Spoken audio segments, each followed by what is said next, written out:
I want to welcome you to Get Lit number 8. And I have a lot to cover. And let me just get all my documents ready. I was a little distracted by my computer problem. Okay, Jean, I have good news for you. I did a PowerPoint tonight. Oh, good. All right, you ready? Yeah. And we're off.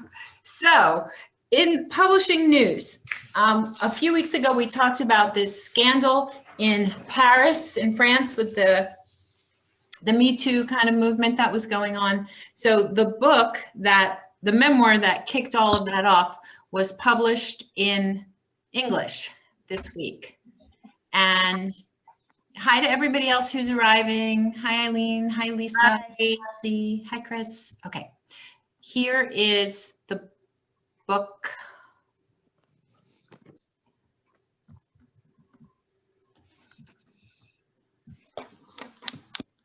Okay, this is the book by Vanessa Springora called Consent. And this was just published in English. And the New York Times says, Consent is a Molotov cocktail flung at the face of the French establishment, a work of dazzling, highly controlled fury. And as far as the impact of the book in France on the French establishment, the New York Times also says the fallout has been swift.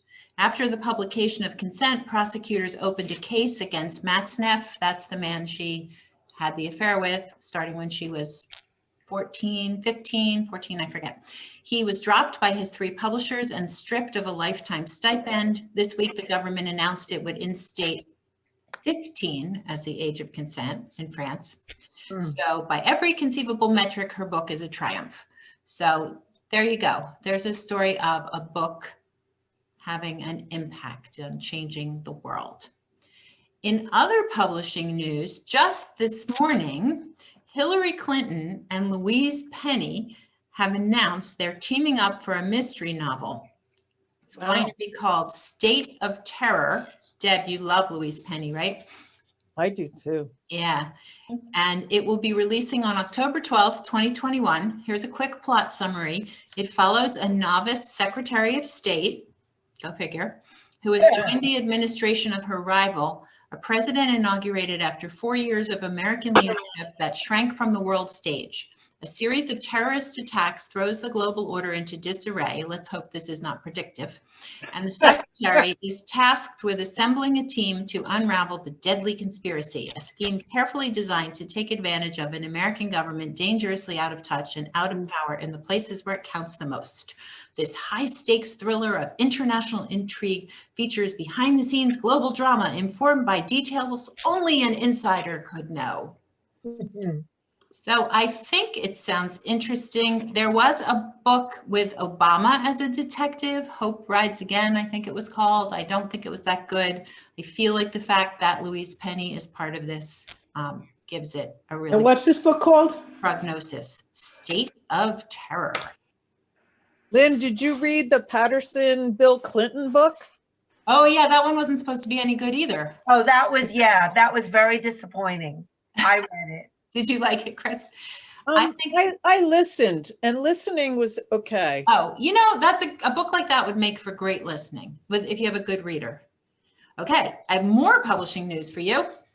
Amor Tolls has a new book coming out. Good. Speaking of The Gentleman in Moscow, this is also coming out in October.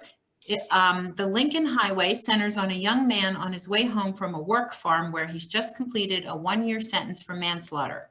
Right. His original plans of reuniting with his younger brother to drive west and build a new life are thwarted when he discovers that 2 of his friends from the farm have stowed away in his car.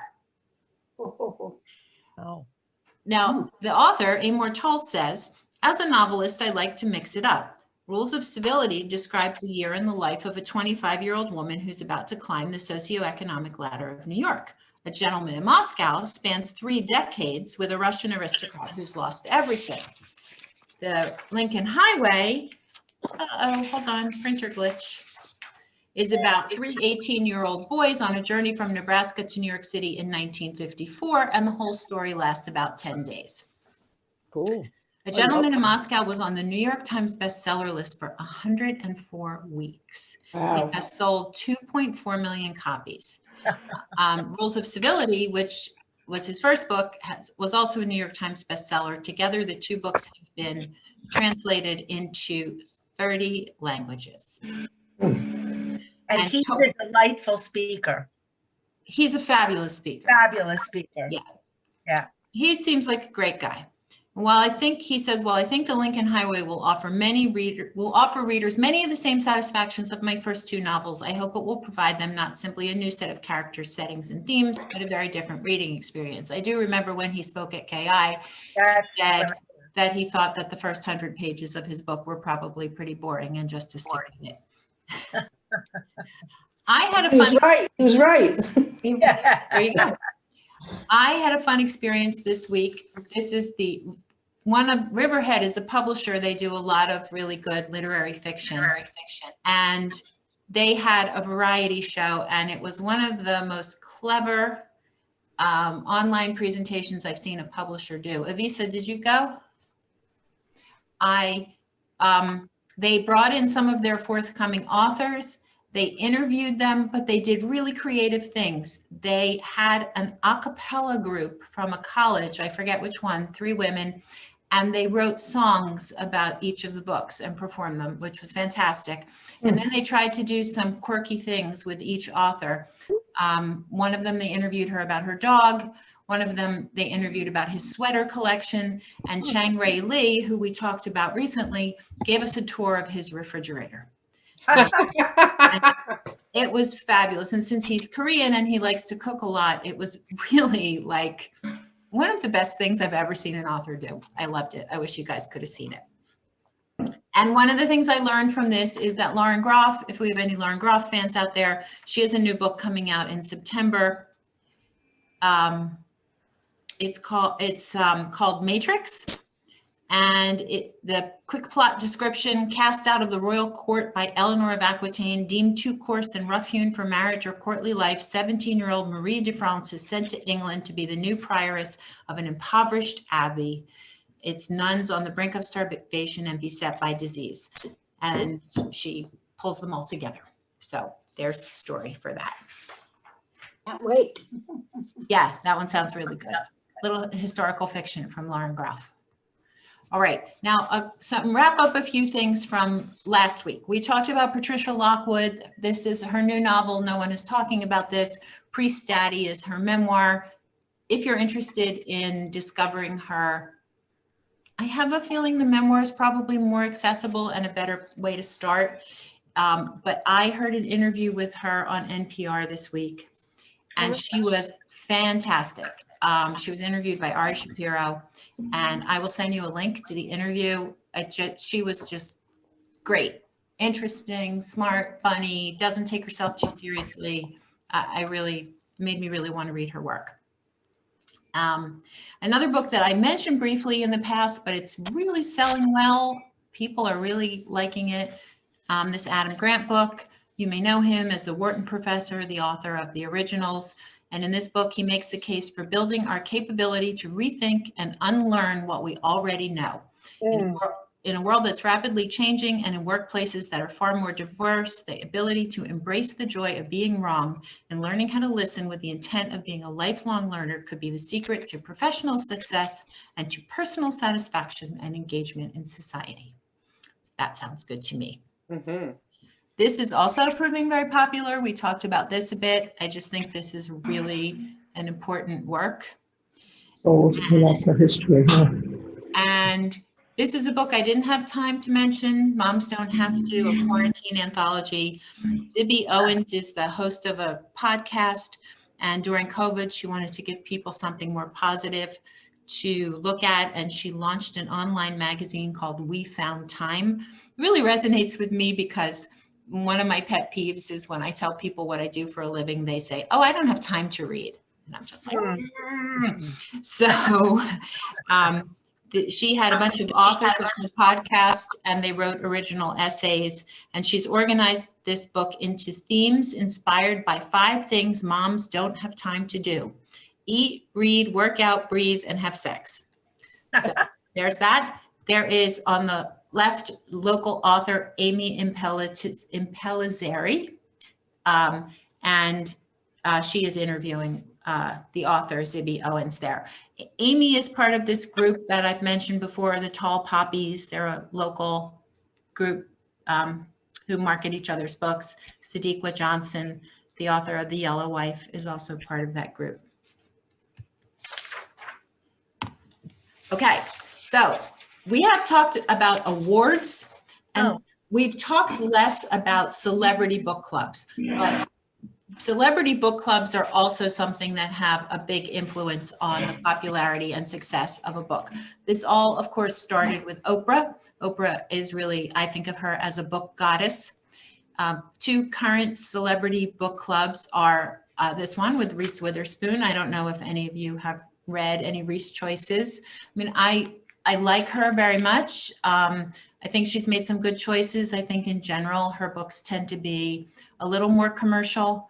My favorite book of hers was a book called Daisy Jones and the Six, which is a really fun read. I recommend that. Another very popular book club is led by Jenna Bush Hager on the Today Show. And I feel that her choices tend to be a little tougher in terms of writing style. I mean that as a compliment. These are just a few of the books she's picked, although some of those are commercial. Patsy is a pretty intense book. And then these are her two new choices. She chose two this time. So that's what she's up to. All right, now this week's books. This one, The Panic Years. This is an author who is trying to make a case that there's a period in a woman's life from, let's say, her late 20s through her 30s, possibly into her 40s, where a lot is in flux in her relationship. Where to live, where to work, but in particular, whether to have children and when. And she kind of wants to name this period and, give it a name in the way that other periods have been given names in people's lives. She didn't pick a very uplifting term, the panic years. In dipping into the book, I kept coming across sections where the author was, quote unquote, howling with despair and jealousy every time another friend of hers got married or got pregnant, and she felt like she was losing ground. So I'm not sure what her sample is here. I've seen other books like this. There's a book that I quite like by Mary Pfeiffer, Women Rowing North. I read that with some of you, where she's trying to identify this period in a woman's life when she gets older and comes into her power. So that's a very optimistic look. Mary Pfeiffer is a clinical psychologist. Nell Frizzell is a journalist, and she's also English. So I felt a kind of a cultural difference here in her take on this, but at the same time, from my own experience, aging and deciding when to have children, I don't think she's making this up. I think this is a real issue. So that was interesting. Here's another new book, came out today, Carte Blanche, The Erosion of Medical Consent. Harriet A. Washington is a National Book Critics Circle award-winning author of Medical Apartheid. She continues her study of medical ethics, recapping the history of research conducted on African Americans without their consent, in particular the Tuskegee syphilis study of 1932 to 1972. The review says it's an enlightening and well-supported examination of shocking malfeasance. And a particular reason I brought this book up is because I heard a report on the radio about the Black population in Tuskegee, I'm probably pronouncing it wrong, sorry, who are very resistant right now getting the COVID vaccine, and because of this history. So this book feels extremely relevant right now. Lynn, did you hear the story about Albert Kligman and all the research he did in Black men in prison to come up with the retin A as a skin disease? It's almost the same as the Tuskegee experiment. I wonder, yeah, yes. I wonder if she writes about that. She might. It might be in the book. That seems like something that would be in the book. I'll have to look and see. Thanks, Chris. This book, Dress Codes, For centuries, clothing has been a wearable status symbol. Fashion is a weapon in the struggles for social change, and dress codes are a way to maintain political control. Dress codes evolved along with the social and political ideals of the day, but they always reflected struggles for power and status. Even more, in today's informal world, dress codes still determine what we wear and when we wear it, and what our clothing means. And we've seen people lose their jobs for wearing braided hair, long fingernails, large earrings, beards, tattoos, or refusing to wear a suit and tie or makeup and high heels. I used to have a boss who insisted that women wear high heels. She got very angry if we didn't.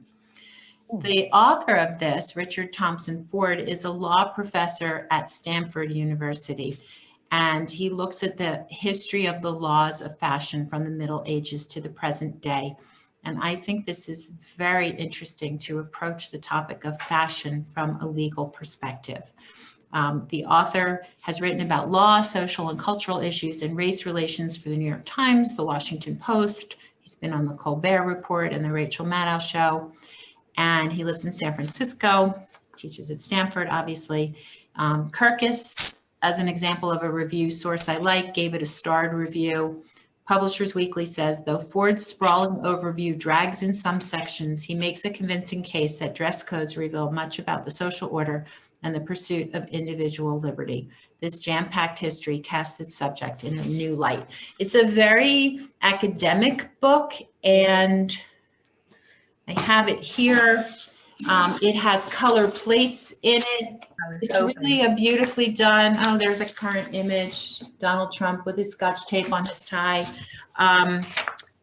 It's just a beautifully made book. I mean, I'm going to buy it for my mother, who loves history and loves fashion. I think it sounds like terrific. I just think the cover alone Yes. speaks volumes. Yeah. The fact that men dressed the way they did, Yes. and that was the height of fashion. Yes.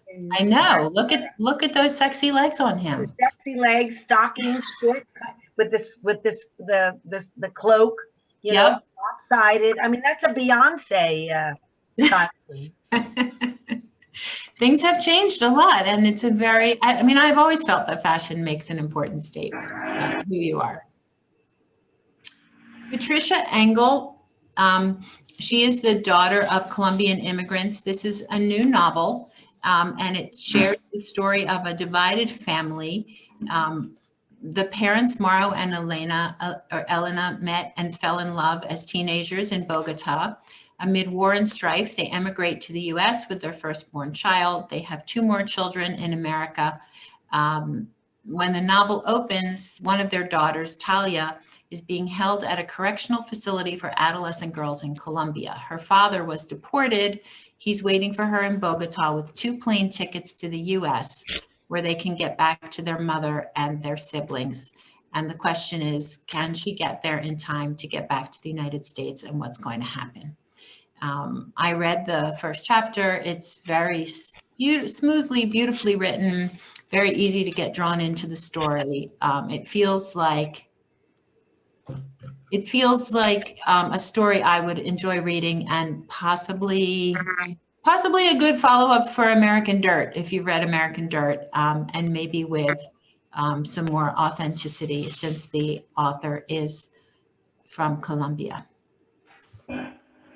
Another new novel, this is Allie Benjamin. She's actually written several very successful young adult novels. This is her first adult novel, and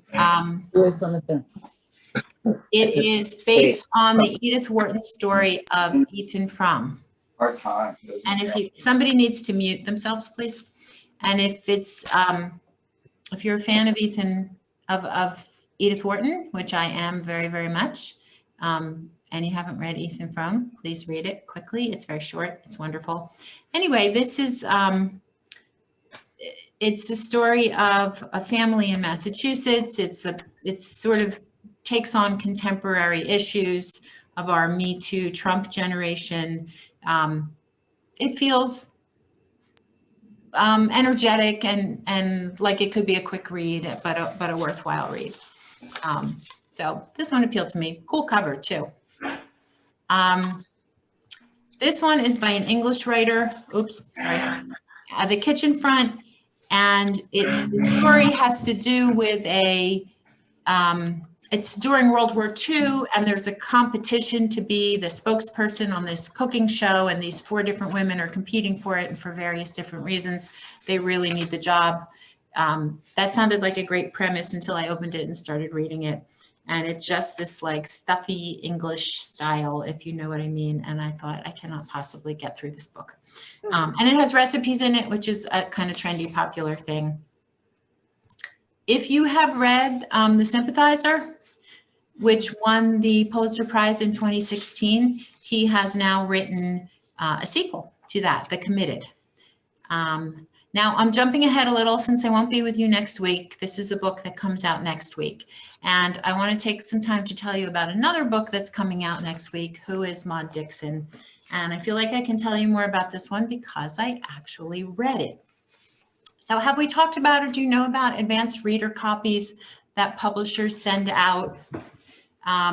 This was actually sent out by Barnes & Noble. It looks like a paperback, but it's an advanced reader copy, and it's sent out to try to get the booksellers to get excited and get a buzz going. And this takes place in the publishing world, so I kind of couldn't resist reading it. And you know, it's a psychological thriller, and it was good to read at 2 o'clock in the morning when I couldn't sleep. And I kind of thought I knew what was going to happen in the end, and then something else happened, but then what I thought was going to happen wound up happening. I think the story around this book is really interesting. The author is getting a ton of buzz. She's 36 years old. The writing, she writes great dialogue.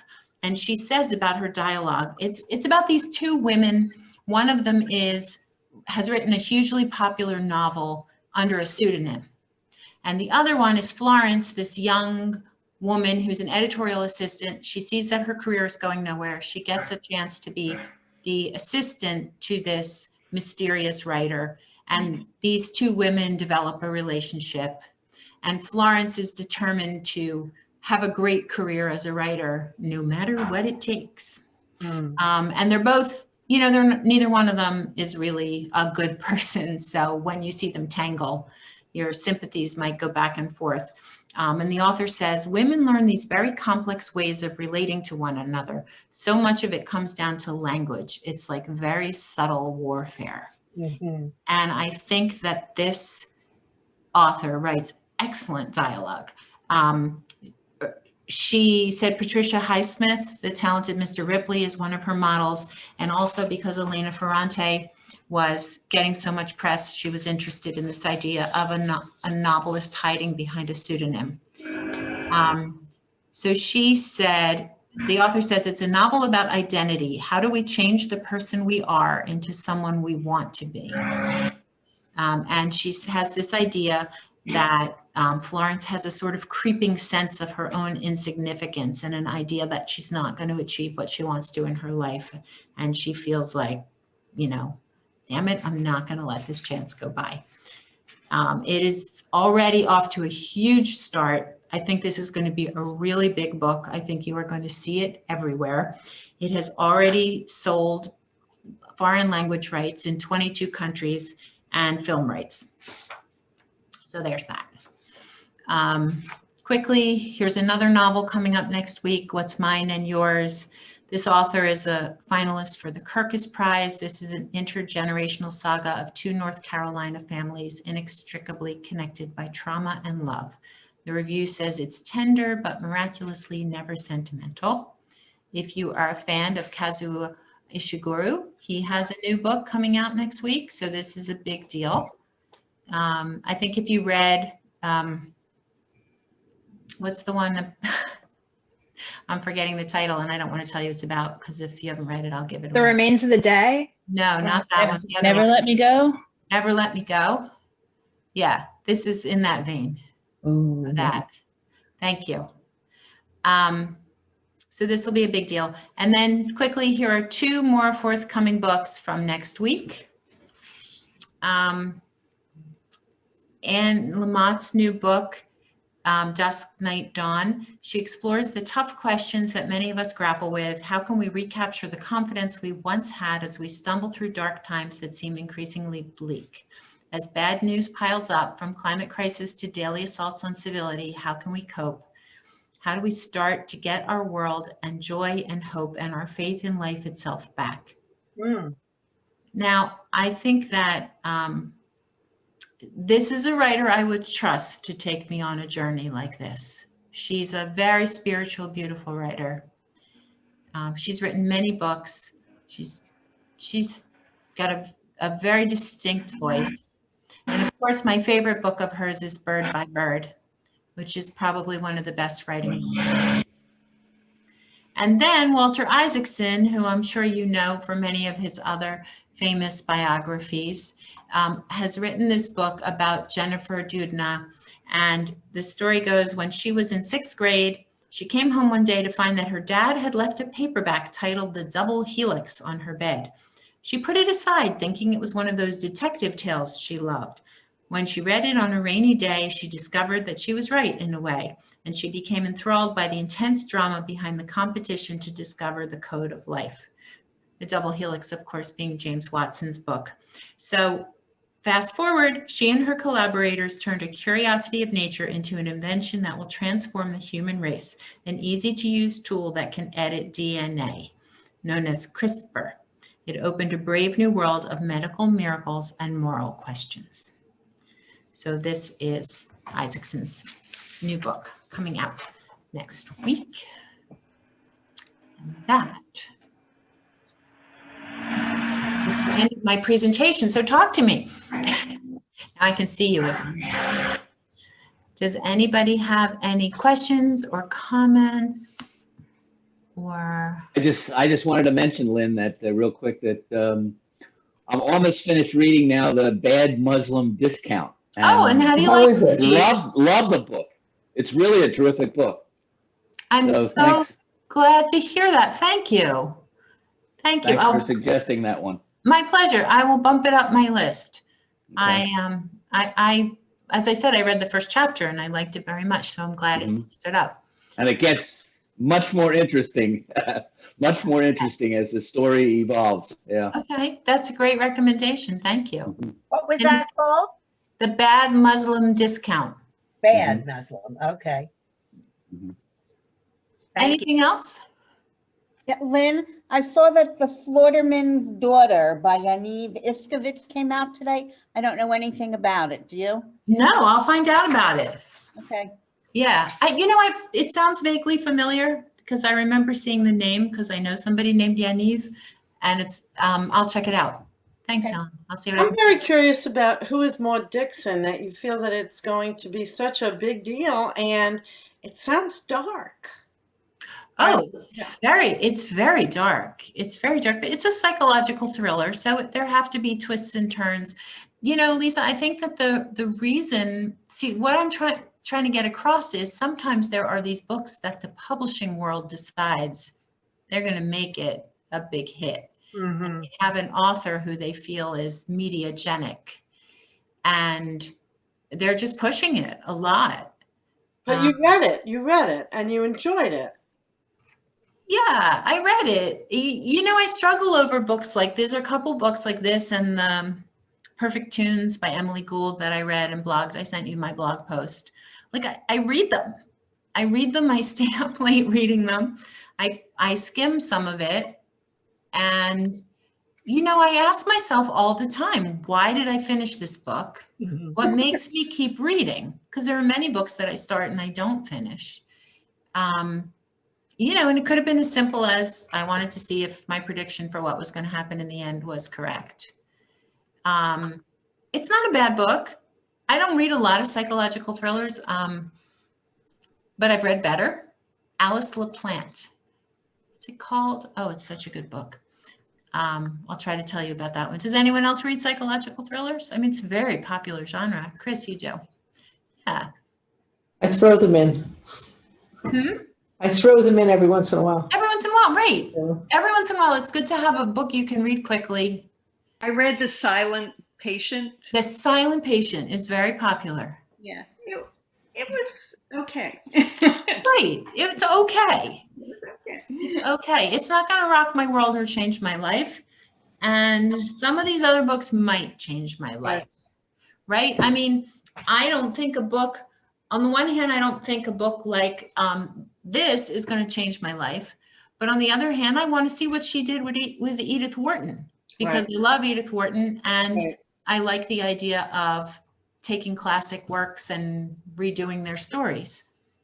You know, I mean, she's no Michael Cunningham. It's not the hours. Mm. So. I just finished reading Homeland Elegies. that you Oh, good for you. You finished it. I did, and there was a point at which I thought, I might not, but I kept with it, and I thought it actually got better at the end.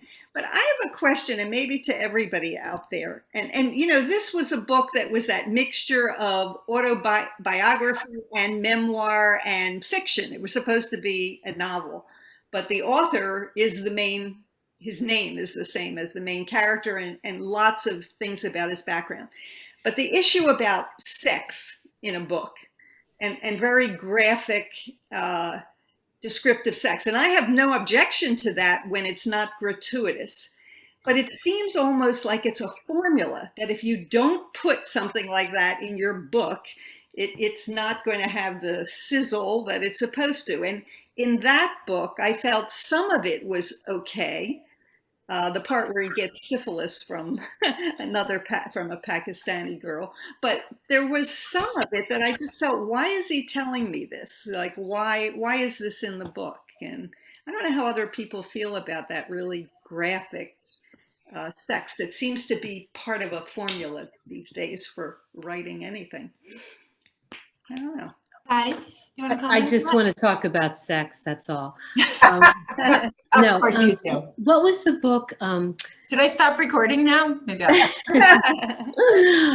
Ian McEwan in Atonement.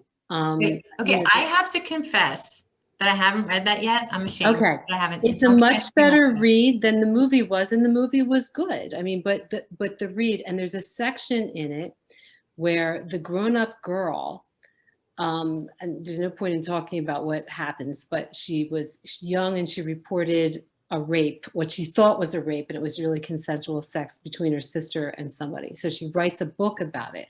Now she's grown up and talks about, as an adult author, writing about sex. And this is a page in this book that is so hilarious about how hard it is to do and how cloying some of the writing is, right? You know, and then he entered me and all that stuff. You know, it's just very difficult to do well. But I didn't realize Homeland Elegies had sex in it. Yes. Is it Hillbilly Elegies? No, That Homeland Elegy. Homeland, okay. By Ahmad Akhtar. this is about, you're talking about Muslim. This guy is a Muslim, and it's about his families. Remember you said it's basically a father and son story, and it is, but it's also an immigrant story. Yeah. And there are sections of it where he goes into great detail about his sex life.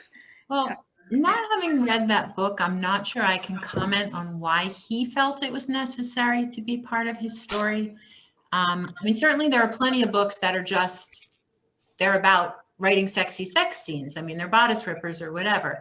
But in literary fiction, it might serve a different purpose. It's interesting that Patty brought up Ian McEwan, because I think of, I don't know if you read On Chesil Beach. I mean, right, that book is all about, and I don't think I'm giving too much away, a young couple get married, they go on their honeymoon, they have sex for the first time, and what happens in that moment dictates their future. So maybe Ian McEwan is exploring sex, maybe from more sort of the personal politics of sex, or I don't know, but yeah, and in that book, and I urge everybody to read it, it's a novella. It's really good, and it just captures a time when people were virgins when they got married. Apologies to anybody who was a virgin when they got married here. And you know, but sometimes it didn't always work on that big honeymoon night that everybody's waiting for. And it's just, it doesn't always. There's a lot, it's just, I guess it's an important human interaction. And maybe he was exploring that. I mean, there's a couple of books that have been really popular recently that have a lot of sex in them. Lynn, it is an important human interaction. I'm What taking of that. Ocean Vuong, did you read that? What was that? I forget the title too. I'm forgetting all the titles. On Earth, we're briefly gorgeous. Yes, On Earth We're Briefly Gorgeous. I mean, that had some really graphic sex in it. And I think it was an important part of showing who this character was and what he had to go through to grow up. So I heard on the New York Times book review, I don't know, it was a couple months ago, there's an annual award about the worst sex in literary publishing. So if you want to look that up, like people were disappointed because they didn't do it this year. Oh, that's too bad. But there would be for 2019 if you want to look it up. Some of us in this group are writers. And if you've ever tried to write sex, it's not easy to do. Here's what I'm going to do. I'm going to officially end this meeting, but I'm not going anywhere, but I'm going to stop recording. I'm going to say thank you for joining me for season 1 of Get Lit with Lynn.